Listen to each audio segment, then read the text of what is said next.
Okay, so earlier today we talked about graphing inequalities.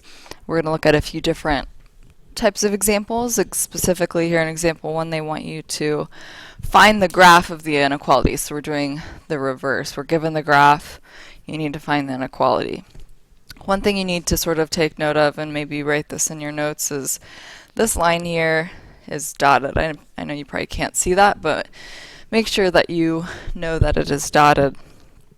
Alright, so first thing you need to do when you want to find the equation of a graph that's an inequality is you need to find the equation of the boundary line. So the boundary line is of the form y equals mx plus b. It's just a linear line. So what I need you to do is find b and find the slope. So b, you can just look on your graph. B looks like it's at -3. Analyze your slope, so figure out how many you rise here. You rise 3, run 6.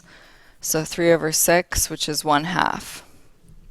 Alright, so your boundary line is y equals 1/2 x minus 3.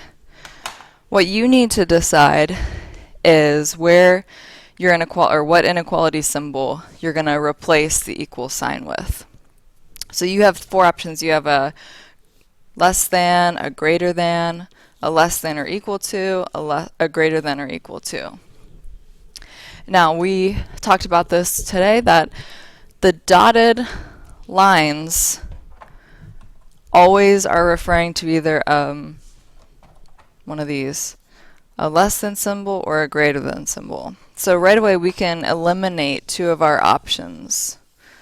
All right, so we either have a less than symbol or a greater than symbol. To figure out which one it is, what I need you to do is analyze the shading and where the shading occurs on the graph. So notice on your picture, the shading is everything below the boundary line. Okay, you can think of that shading below the boundary line. When your shading's below the boundary line, your symbol is y is less than. Okay, so shading below means less than. Shading above means y is greater than. Alright, so that is your inequality. And you can put this in your calculator to check your work. Let's look at this example. What is the inequality that represents the graph at the right? So just like I mentioned, you need to figure out the equation of the boundary line first, and then we can analyze everything after that. This is, just by the way, a solid line. Alright, so in this problem, b is -1. Looks like you rise 1 and run 1 to the left, which means that the slope is -1. So my boundary line is y is equal to -x minus 1. Again, you have to decide which symbol to use, less than or greater than, less than or equal to, greater than or equal to. But you should know, because the line is solid, there are 2 of these 4 symbols here that we can eliminate. And that is the first 2 here. Because it's a solid line, it has to be greater than or equal to or less than or equal to. So to figure out which one, I need you to analyze the shading and where the shading occurs. It looks like the shading occurs above the line. The shaded part is everything above the boundary line. When it's above, the inequality symbol that you need is greater than. In this case, we need greater than or equal to because it is a solid boundary line. Alright, let's look at another type of example. This is a word problem. Let's read this here. It says, an interior decorator is going to remodel a kitchen. The wall above the stove and the counter is going to be redone as shown. The owners can spend only $420 or less, so they have a maximum amount of money they can spend. Write a linear inequality and graph the solutions. That last sentence, what are the 3 possible prices for the wallpaper and tiles? I'm just going to skip that just to make the video a little bit shorter. We'll do that on the next problem. So let's look at this picture. It's saying that we need to redo this tiled area, which is 12 square feet, and we need to redo this papered area, which is 24 square feet. What I don't know, and what you should make your variables, is we don't know the prices of each square foot of tile or each square foot of paper. So I'm going to make X the cost per square foot of paper that's going to go in this papered area. Y is going to be the cost per square foot of tile for the tiled area. Alright, so let's set up an inequality here. I know that I need 24 square feet of paper, and each square foot is X dollars. So I know that that cost incurred for my paper is going to be 24X. My tile is Y dollars per square feet, and I need 12 feet. So I need to add to the 24X 12Y. So what I've written here represents the cost for this whole job. I've got my cost here for my paper, my cost here for my tile. If I add them together, it's going to be the cost for the whole job. So this quantity right here has to be less than or equal to 420. We only have $420 to spend, so this amount right here has to be less than or equal to 420. All right. Just going to clean this up. Okay, so now what I need you to do is graph this, and we're going to sort of analyze this a little bit more. I want you to solve this equation for y, so I'm going to start by, I guess it's an inequality, my mistake. So you've got 12y is less than or equal to 420 minus 24x. Then I need you to divide by 12 on both sides. So y is less than or equal to, you can do your butterfly effect. So y is less than or equal to 35 minus 2x. There's your inequality solved for y. Now I'm going to just over here write it beneath my graph so that I can graph this maybe a little bit easier. Y is less than or equal to 35 minus 2x. What I need you to do is graph this. First, let's get the boundary line, and then let's decide how to shade it. So my b value is at 35. So you know what, I'm going to change the scale here a little bit. I'm going to make this 10, 20, 30, 40. Alright, so I know here I have my y-intercept at 35. I'm going to just use some skills from last chapter, and I'm going to figure out what my x-intercept is.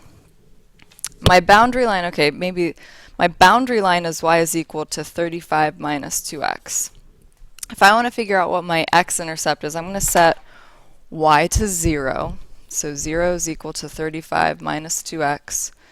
2x is equal to 35, so x is 17.5.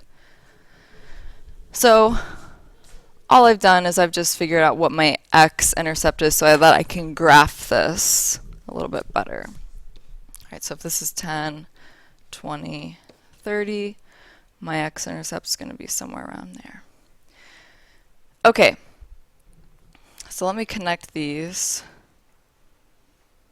as best. That could have been straighter.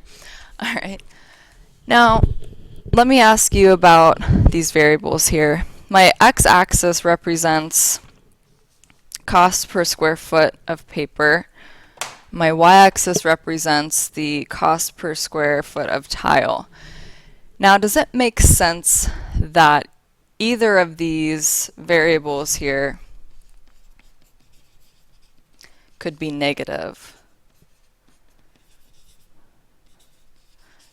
No.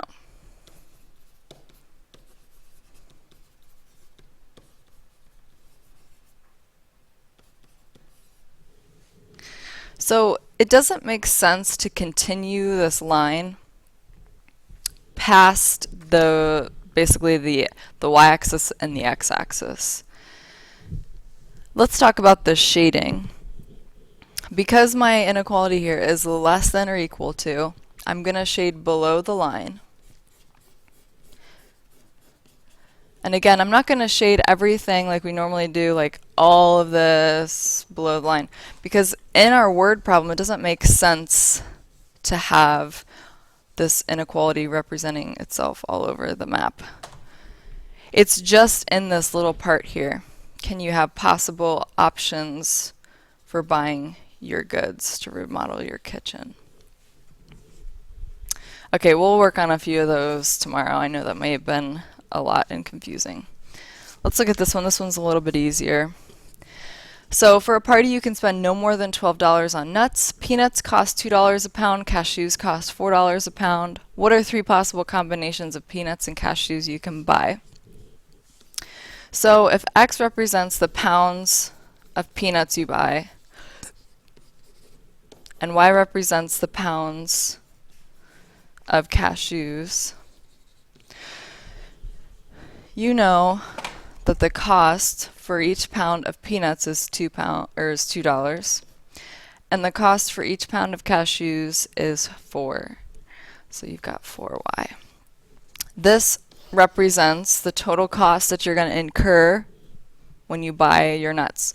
So this amount has to be less than or equal to, you only have how much? $12 to spend. No more than $12. Alright, so here's your inequality.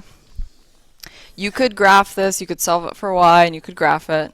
But what this problem wants is you just to come up with 3 different possible combinations.